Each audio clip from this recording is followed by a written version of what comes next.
Welcome to the Learning Pines YouTube. We hope this video helps. In this video, I will explain how to replace a fuel pump on a Nissan Pathfinder. First, prioritize safety by disconnecting your vehicle's negative battery terminal. This crucial step prevents any accidental electrical shorts.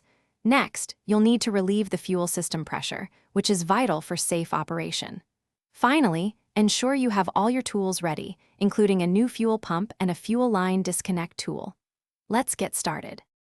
Now, let's locate the fuel pump. On many Nissan Pathfinder models, you'll find it under the rear seat or in the cargo area.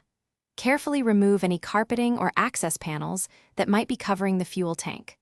Once exposed, take a moment to thoroughly clean the area around the fuel pump module. This prevents dirt and debris from entering your fuel tank during the replacement process, ensuring a clean installation. With the area clear, it's time for removal. Disconnect the electrical connectors and then the fuel lines from the old pump. Be prepared for a small amount of fuel to spill. Next, unscrew the retaining ring or bolts that secure the pump module. Gently lift out the old fuel pump, being careful not to damage the fuel level sender. Now, carefully insert your new fuel pump, ensuring all gaskets are properly seated. Almost done. Reconnect all the fuel lines and electrical connectors to your new pump, making sure they are tight and secure.